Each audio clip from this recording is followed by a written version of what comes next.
Rotary club of ধর্মনগরের পক্ষ থেকে গ্রীষ্মকালীন সবজি বীজ বিতরণ করা হলো। প্রতি বছরের মতো এবছরও উত্তর ত্রিপুরা জেলার ধর্মনগর মহকুমার দক্ষিণ গঙ্গানগরে রটারি ক্লাব অফ ধর্মনগরের পক্ষ থেকে কৃষকদের মধ্যে গ্রীষ্মকালীন সবজি বীজ বিতরণ করা হয়।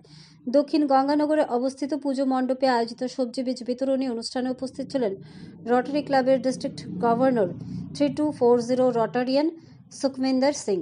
ওনার সাথে উপস্থিত ছিলেন ওনার স্ত্রী। পাশাপাশি উপস্থিত ছিলেন রটারি ক্লাবের অ্যাসিস্ট্যান্ট গভর্নর সহ ক্লাবের সভাপতি, সম্পাদক ও অন্যান্য সদস্যরা। তাছাড়াও উপস্থিত ছিলেন দক্ষিণ গঙ্গানগর গ্রাম পঞ্চায়েতের জনপ্রতিনিধিগণ। গ্রীষ্মকালীন সবজি বীজ বিতরণ প্রসঙ্গে বিভিন্ন আলোচনা হওয়ার পর উপস্থিত অতিথিগণ এবং ক্লাবের সদস্যরা কৃষকদের হাতে সবজি বীজ তুলে দেন। ধর্মনগর থেকে নিজস্ব প্রতিনিধির রিপোর্ট, ধর্মনগর। রোটারির মাধ্যম দিয়ে আজকে আমার দক্ষিণ গঙ্গানগরে আসা আর আপনাদের সাথে মিলিত হওয়ার সুযোগ। এই বীজ বা চাষবাস নিয়ে সবাই নিজের নিজের বক্তব্য বলেছেন, তো আমি বক্তব্য আর বেশি করবো না, কারণ আমি বুঝতে পারছি মা বোনেরা সবাই নিজের বাড়ির কাজকর্ম ফেলে রেখে এখন দুপুরের রান্না বান্নার সময়, তো সেই সময় এই বক্তব্যগুলো শুনতে ভালো লাগে না।